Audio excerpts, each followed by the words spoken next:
ഇതിനാണോ red devils എന്ന് പറയുന്നത്?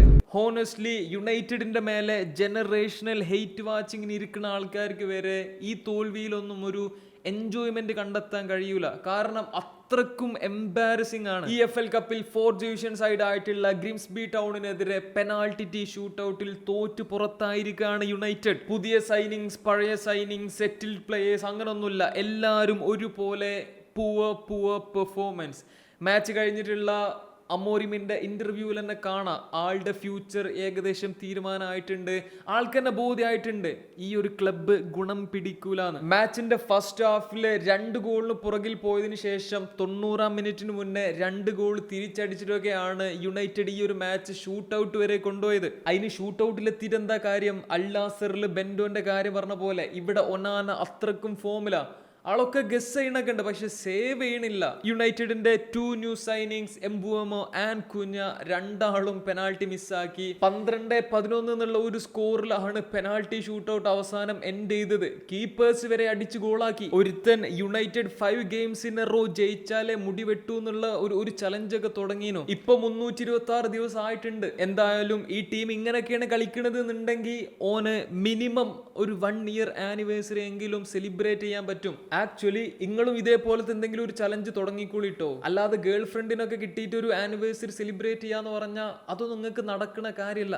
ജർമ്മനിയിലും similar ആയിട്ടുള്ള ഒരു സിറ്റുവേഷൻ ഉണ്ടായിരുന്നു. DFB പൊക്കാലിൽ 3rd ടയർ സൈഡിനെതിരെ ബയൺ മ്യൂണിക് കഷ്ടിച്ചാണ് രക്ഷപ്പെട്ടത്. 94th മിനിറ്റിൽ ഹാരി കെയ്ൻ അടിച്ച ഗോളിലാണ് 3-2 ഈ ഒരു ക്ലബിനെ ബയൺ മ്യൂണിക് തോൽപ്പിച്ചത്.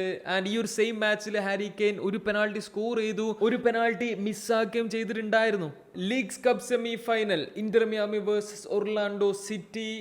മെസ്സിയുടെ ബ്രേസില് ഇന്റർ മിയാമി 3-1 അവരെ തോൽപ്പിച്ച് ഫൈനലിലേക്ക് എത്തിയിട്ടുണ്ട്. കുറെ അധികം കോൺട്രവേഴ്സീസ് അല്ലെങ്കിൽ റോബറി ക്ലെയിംസ് ഈ ഒരു മാച്ചിന് ശേഷം ഞാൻ കാണുന്നുണ്ട്. അതിലെ ഒന്നാമത്തെ ഒരു ഇഷ്യൂ ഇന്റർ മിയാമിക്ക് പെനാൾട്ടി കൊടുത്ത സിറ്റുവേഷൻ പ്ലസ് ഒർലാൻഡോ സിറ്റിക്ക് പെനാൾട്ടി കൊടുക്കാത്ത ഒരു സിറ്റുവേഷൻ. അതിനുശേഷം MLS ഒഫീഷ്യൽ അക്കൗണ്ട് ഇന്റർ മിയാമിയുടെ ജയത്തിലും പെനാൾട്ടി സ്കോറിലും ഒക്കെ ഓവറായിട്ട് സെലിബ്രേറ്റ് ചെയ്യുന്ന ഒരു കാഴ്ച. സംഭവം എന്താണെന്നറിയോ? 2 ടീമും MLS ക്ലബ്ബാളാ.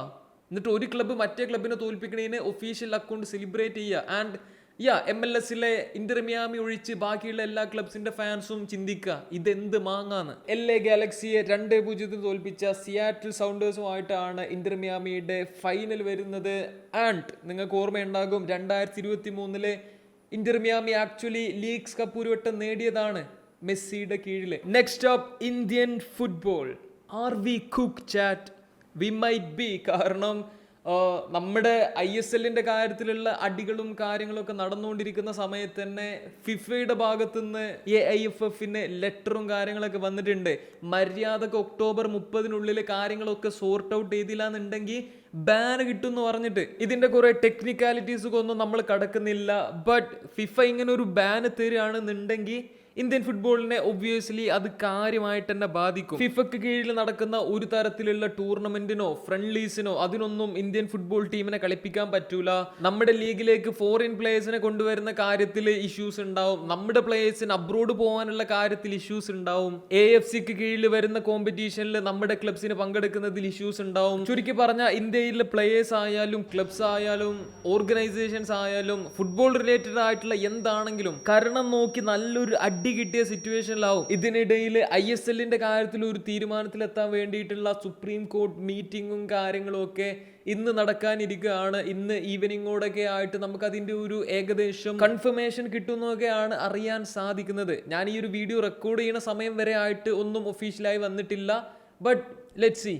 മറ്റൊരു ഇൻട്രസ്റ്റിംഗ് ന്യൂസ്. ATK മോഹൻകുമാർ സൂപ്പർ ജയൻസ് അഡ്രിയാൻ ലൂണയെ സൈൻ ചെയ്യാൻ ശ്രമിച്ചത്രേ. പക്ഷേ KBFCയുമായിട്ട് എൻക്വയറി ചെയ്ത സമയത്ത് അവർ എക്സ്പെക്ട് ചെയ്തതിനേക്കാൾ കൂടുതൽ ഫൈനാൻഷ്യൽ കാര്യങ്ങൾ വരുമെന്ന് മനസ്സിലാക്കിയപ്പോൾ അവർ ആ ഒരു ഡീലിൽ നിന്ന് ബാക്ക് ഓഫ് ചെയ്തു. ആൻഡ് മറ്റൊരു ഫോറിൻ പ്ലെയർക്ക് വേണ്ടിയിട്ടുള്ള ചർച്ചകളൊക്കെ തുടങ്ങി എന്നൊക്കെ കേൾക്കുന്നു. ഇപ്പൊ അത്രയൊക്കെ ഉള്ളൂ. വേറെന്തെങ്കിലും ഗുഡ് ന്യൂസ് വരികയാണെന്നുണ്ടെങ്കിൽ ഞാൻ അറിയിക്കണ്ട്. അപ്പൊ ശരി, ബൈ.